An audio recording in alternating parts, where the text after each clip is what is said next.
Good morning, dear students. Now we see Standard 8 Science, Unit 15, Chemistry in Everyday Life. When we hear the word chemistry, we think of chemical reactions conducted in the laboratories. But chemistry is beyond that. We can find chemistry in everything in our surrounding. It is in the air we breathe, the food we eat, and in everything we use in our daily life. Our body is made up of elements like nitrogen, phosphorus, hydrogen, oxygen, calcium, potassium, sulfur, magnesium. All the chemical reactions taking place in our body that is due to chemistry. In this lesson, we are going to study about different types of hydrocarbons, fossil fuel like petroleum, coal and natural gas, and then characteristics of fuel and solar energy and its application. Now we first see about the hydrocarbons. Hydrocarbons are organic compounds consisting of carbon and hydrogen atoms. They are combustible and produce large amount of heat energy along with carbon dioxide and water vapor on burning. Hence, many hydrocarbons are used as fuels. Now we will see about the sources of hydrocarbons. Hydrocarbons are naturally and they are found in fossil fuels like crude oil, natural gas and coal. About 300 million years ago, plants and animals died and they were buried on the ocean floor. Over time, they were covered by silt and soil layers. Then they were buried deep inside the earth and compressed through the temperature and pressure and converted into the soil fuels, that is like the oil and natural gas. These fuels are found in porous rocks which lie below the large bodies of water, especially oceans. By drilling these rocks, hydrocarbon can be extracted. Hydrocarbons are present in different trees and plants. Now we will see about the properties of hydrocarbons and carbons. Most of the hydrocarbons are insoluble in water. Hydrocarbons are less dense than water, so they float on top of the water. Most of the hydrocarbons that react with oxygen to produce carbon dioxide and water. Hydrocarbons can be gaseous, liquid or waxes. Now we will see about the types of hydrocarbons. In hydrocarbons, carbon and hydrogen atoms are linked together through different chemical bonds. Depending on the bond between these atoms, there are number of atoms. The four general classes of hydrocarbons that are alkanes, alkenes, alkynes and arenes. Some of the common hydrocarbons are methane, ethane, propane, butane and pentane. We see about the butane. Butane is a gas at room temperature and atmospheric pressure. They are highly inflammable, colorless gases that quickly vaporize at room temperature. Butane is used as a fuel gas and propellant in aerosol sprays such as deodorants. Pure forms of butane can be used as refrigerants. Butane is also used as lighter fuel for common lighter and butane torch. Now we will see about natural gas. Natural gas is naturally occurring hydrocarbon gas mixture consisting primarily of methane along with other higher alkanes and a small percentage of carbon dioxide, hydrogen and hydrogen sulfide. If the natural gas contains lower hydrocarbons like methane and ethane, it is called dry gas. If higher hydrocarbons like propane and butane, they are present in gas, that is called wet gas. Natural gas is always found above the oil in the oil wells. This gas is trapped inside these small spaces in underground rock, that is called as reservoirs. Conventional natural gas can be extracted through drilling wells. Natural gas can also be found in reservoirs with oil and is extracted with oil. This is called associated gas. We will see about the uses of natural gas. Natural gas is used as an industrial and domestic fuel.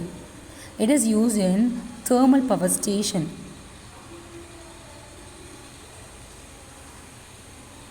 It is used as a fuel in vehicles as an alternative for petrol and diesel. It is used to manufacture chemicals, fabrics, glass, steel, plastics and paints. It is also used in electricity generation. Now we will see about the advantages of natural gas. Natural gas produces lot of heat as it can be easily burnt. It does not leave any residue, burns without smoke and so cause no pollution. Natural gas can be easily supplied through pipes. It can be directly used as a fuel in homes and industries. Now we'll see about the compressed natural gas. When the natural gas is compressed at high pressure, it is called as compressed natural gas. Nowadays, it is used as fuel in automobiles. It is the cheapest and cleanest fuel. Vehicles using this gas produce less carbon dioxide and hydrocarbon emission. It is less expensive than petrol and diesel. Now we'll see about the producer gas. Producer gas is a gaseous mixture of carbon monoxide and hydrogen. It is produced by passing air mixed with steam over red hot coke at the temperature of 1100 degrees Celsius. It is used as an industrial fuel for iron and steel manufacturing. Next one is the coal gas. Coal gas is a mixture of gases like hydrogen, methane and carbon dioxide that is obtained by the destructive distillation of coal. Heating coal in the absence of air, that is called destructive distillation. It is used in heating open hearth furnace in the manufacture of steel. It is also used as a reducing agent in certain metallurgical operations. And the next one is water gas. Water gas is a gaseous mixture of carbon monoxide and hydrogen. It is made by passing steam over incandescent coke at the temperature of 1000 degrees Celsius. It is also called syngas or synthesis gas. And the last one is biogas. Biogas is a mixture of methane and carbon dioxide. It is produced by the decomposition of plant and animal waste which form the organic matter.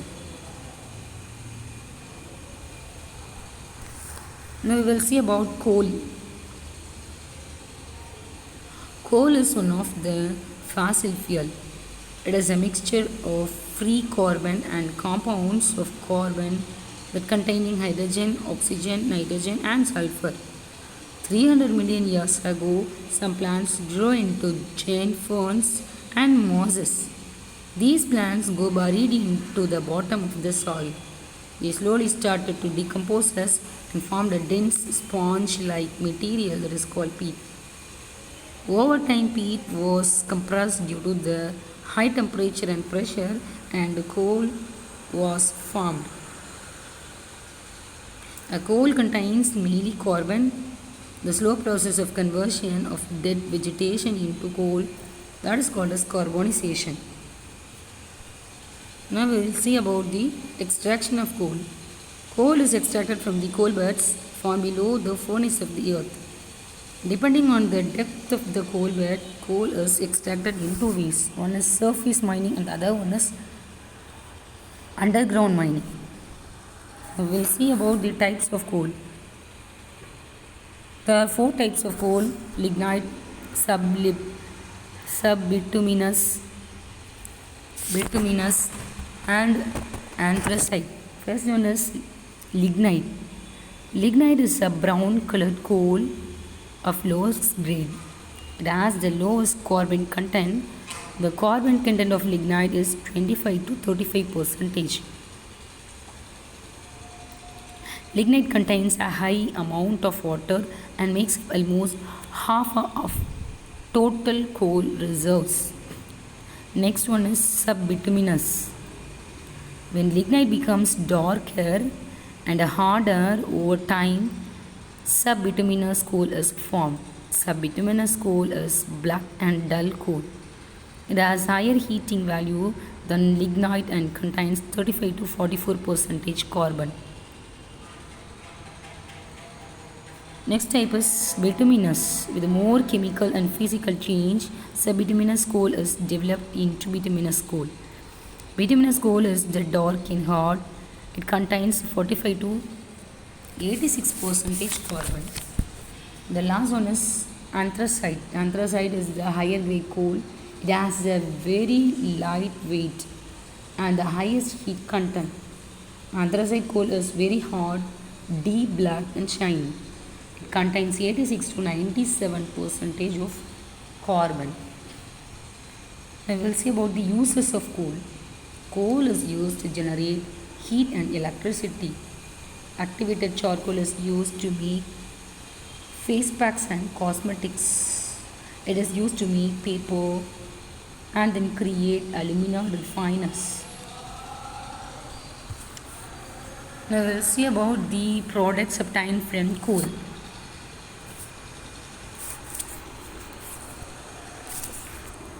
Coal, when heated in the absence of air, does not burn but produces many byproducts. This process of heating coal in the absence of air, that is called as the destructive distillation of coal.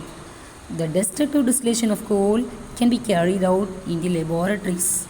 The apparatus is given. Finely powdered coal is taken in the test tube and heated. At a particular temperature, coal breaks down to produce coke, coal tar, ammonia and coal gas. Now we will see about these. First one is coke. Coke contains 98% of carbon. It is a porous, black and the purest form of coal. It is a good fuel and burns without smoke. It is largely used in the reducing agent and in the extraction of metals from their ores. It is also used in making fuel gases like producer gas and water gas. The next one is coal tar. Coal tar is the mixture of different carbon compounds. It is a thick black liquid with unpleasant smell. The fractional distillation of coal tar gives many chemical substances like benzene, toluene, phenol and aniline. They are used in the preparation of dyes, explosive, paints, synthetic fibers, drugs and pesticides.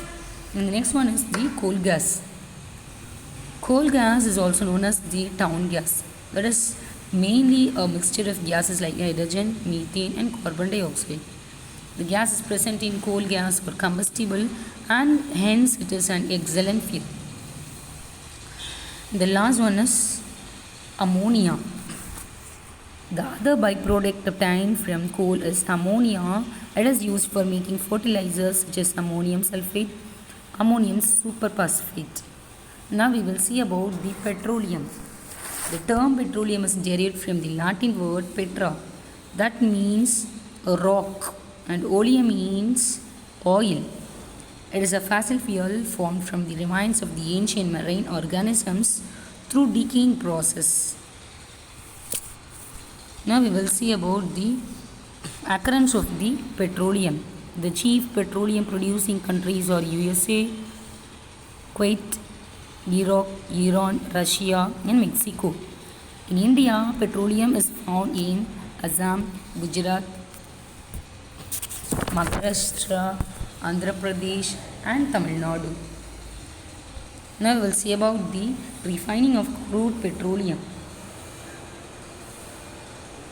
The crude petroleum obtained from the well is a dark colored viscous liquid which contains mainly impurities such as water, solid particles and gases like methane and ethane. To make it useful for different purposes, it must be separated into various components. The process of separating petroleum into useful byproducts and the removal of undesirable impurities, that is called as refining. The steps involved in this process are separation of water, removal of sulfur compounds, fractional distillation. Now it's about the separation of water.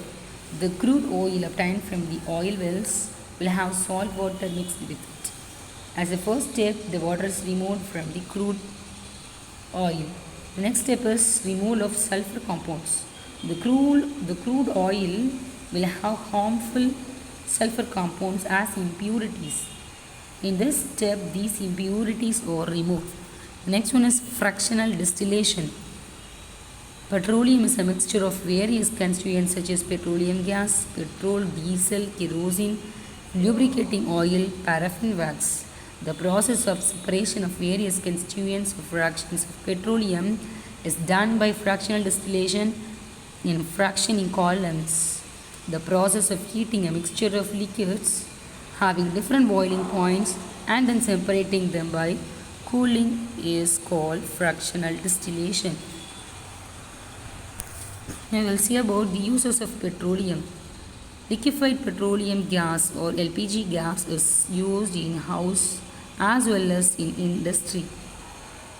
Diesel and petrol are used as fuel for vehicles. Petrol is used as a solvent for dry cleaning. Kerosene is used as a fuel for stoves and also in jet planes. Lubricating oil reduces wear and tear in corrosion of machines. Paraffin wax is used to make candles, ointments, ink and crayons. Next chapter is fuel. Any substance that can produce heat and energy on burning is called fuel. We use this heat for various purposes such as cooking, heating and many industrial and manufacturing purposes. Some of the fuels that we use in our daily life are wood, coal, petrol, diesel and natural gas. Now we will see about the types of fuel. The fuels are of three types. One is solid fuel and a liquid fuel and then gaseous fuel. Now we first see about the solid fuel. Fuels like wood and coal are in solid state and they are called solid fuels. Liquid fuels, most of the liquid fuels are derived from the fossil remains of dead plants and animals. Petroleum oil, coal tar and alcohol are some of the liquid fuels. Gaseous fuel, coal gas, oil gas, producer gas and hydrogen are some of the gaseous fuels.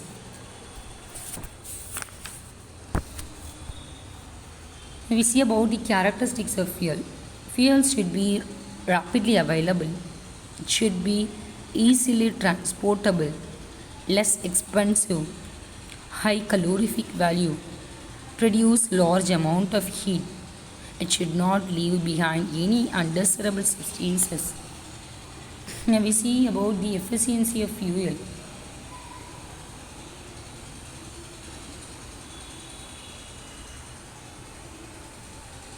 Any fuel contains carbon as its main constituent. During the combustion of fuel, carbon combines with oxygen and liberates large amount of heat. It is expected that a fuel liberates maximum amount of heat in a short time.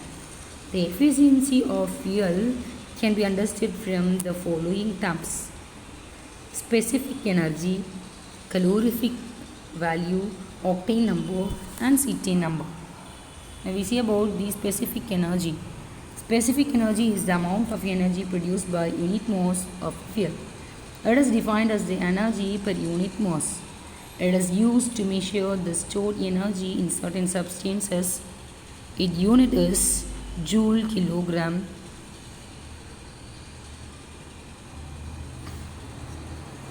Calorific value. It is the quantity of heat produced by the complete combustion of fuel at constant pressure and in normal conditions. Now we see about the alternate fuel.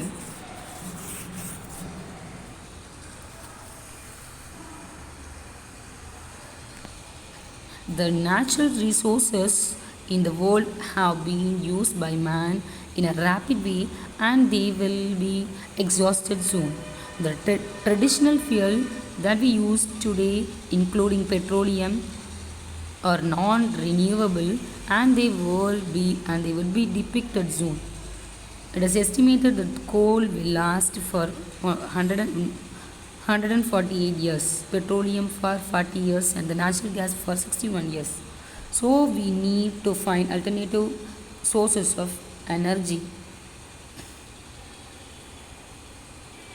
Some of the alternative fuels are biodiesel, wind energy, and gobar gas. Now, we will see about the biodiesel. Biodiesel is a fuel obtained from vegetable oil such as soya bean oil, jatropha oil, corn oil, sunflower oil, cottonseed oil, rice bran oil, and rubber seed oil. Next one is wind energy. Wind energy is obtained with the help of the windmills. When wind blows, they rotate the blades of the windmills and electricity is produced by a dynamo. Windmills were mostly located at Kayathur, Palladam, and Kudimangalam in Tamil Nadu. The last one is gobar gas. Gobar gas is obtained by the fermentation of cow dung in the absence of air. It mainly contains methane and the little ethane. It is widely used in rural areas for cooking and operating engines. The last topic is solar energy. Sun is the first and foremost energy source that makes the life possible on earth. Solar energy is the only viable fuel source of non-depleting nature for sun provide a free and renewable source of energy. It is a renewable type of energy without endangering the environment. It has the potential source to replace the fossil fuel in order to meet the needs of the world. Solar energy is a clean energy with a minimum efforts. Maximum energy can be harnessed using various equipments. Now we see about the applications of the solar energy. Solar energy is used in solar water heaters and it is used in drying of agricultural and animal products, in electric power generation, in solar greenhouses, and in solar pumping and solar distillation. It is used for solar cooking and solar furnace also. Thank you, students.